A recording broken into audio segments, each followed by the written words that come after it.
सूरत अल-अनकबूत तर्जुमा।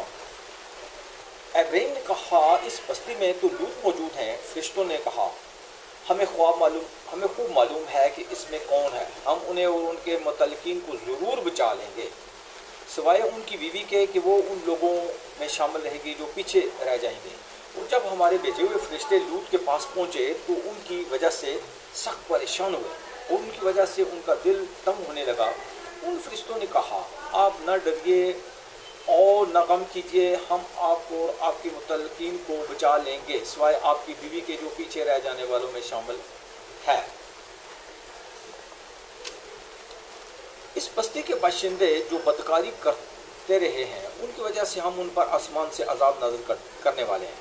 और हमने इस बस्ती की कुछ खुली हुई निशानी उन लोगों के लिए छोड़ दी है जो समझ से काम लें।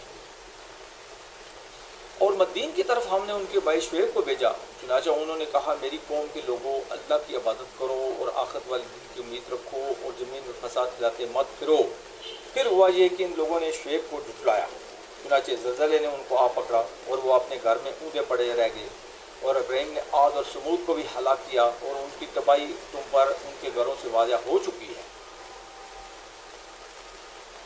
और शैतान और उनके अमाल को उनकी निगाहों में खुशनुमा बनाकर उन्हें राह रास्त से रोक दिया था। हालांकि वो सोच बोझ के लोग थे। और कारून, फिरौन और हारून को भी हमने हलाक किया। मूसा और उसके पास रोशन दलीलें लेकर आए थे, मगर उन्होंने ज़मीन में तकब्बर से काम लिया और वो हमसे जीत न सके।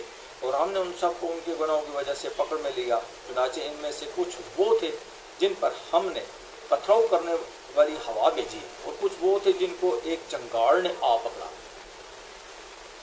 और कुछ वो थे जिनको हमने ज़मीन में धुंसा दिया, और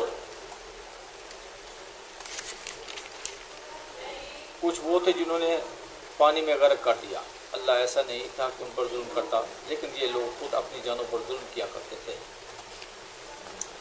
जिन लोगों ने अल्लाह को छोड़कर दूसरे रखवाले बना रखे हैं, उनकी मिसाल मकड़ी की सी है जिसने कोई घर बना लिया। और खुली बात है कि तमाम घरों में से सबसे कमज़ोर घर मकड़ी का होता है। काश ये लोग जानते। और ये लोग अल्लाह को छोड़कर जिस चीज़ का पुकारते हैं, अल्लाह उसे खूब जानता है, और वो वाकई इक़्तिदार का भी मालिक है और हिकमत का भी मालिक है।